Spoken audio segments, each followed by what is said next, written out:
A family from West Sussex is setting up a buyers club for children with cystic fibrosis to import a copy of a drug which the NHS has said is too expensive. 9-year-old Aidan Long has been waiting years to see if a deal can be done to provide Orkambi on the NHS. Well, now they've discovered they can get the drug from Argentina at a fraction of the price. Bryony Leyland has the story. Aidan Long is a talented trampolinist, but this is more than a hobby. It's excellent physiotherapy for his cystic fibrosis. The condition affects his lungs and other organs. So this is the drawer where I keep most of Aidan's medication. Drugs help to manage Aidan's symptoms, but they don't halt decline. For the last year, Aidan's parents have paid privately for Orkambi, a game changer in the treatment of CF. I call it the magic medicine. When the man comes to deliver it, I feel privileged to be carrying it over the threshold. It costs £8,000 a month, which the NHS says is too expensive. I have to say it's been transformative for him. Initially, he reported that he could breathe so much better, and then he hasn't had any tummy problems whatsoever in 12 months. What do we want? Campaigners have argued Orkambi should be funded on the NHS, but talks to agree a deal with the manufacturers Vertex have stalled.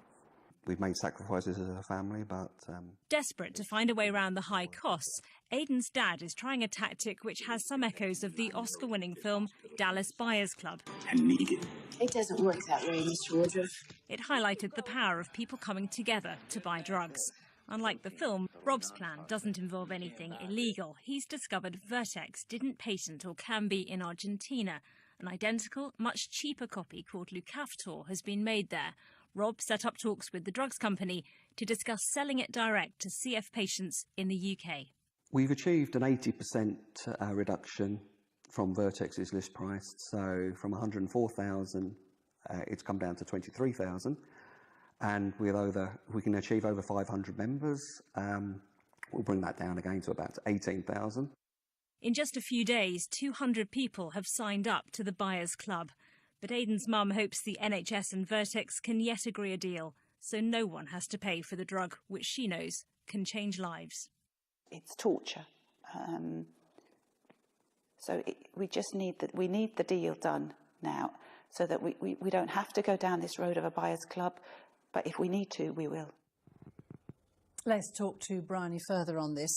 Where are we with the negotiations between the drug company and the NHS? Well, Sally, it's worth reminding ourselves how long this has been going on for. Orkambi was first licensed for use in the UK in 2015. A year later, the NHS ruled that it was not cost-effective, and arguments have been going on behind closed doors since then in attempts to strike a deal. Now, Vertex put a price tag initially on the drug of £104,000 per person for a year's supply. It says it then offered the NHS a confidential discount. It won't confirm the figure.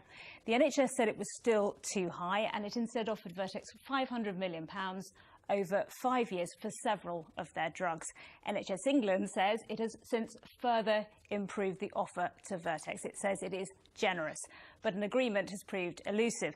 The Department for Health says its approach remains to urge Vertex to accept NHS England's offer. Vertex says it is determined to find a solution.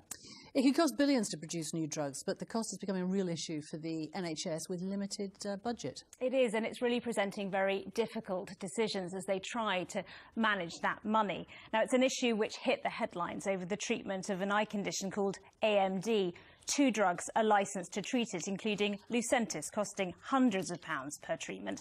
The manufacturers took legal action when some doctors used another drug called Avastin, which isn't licensed for AMD, but is effective and costs just £28 per injection.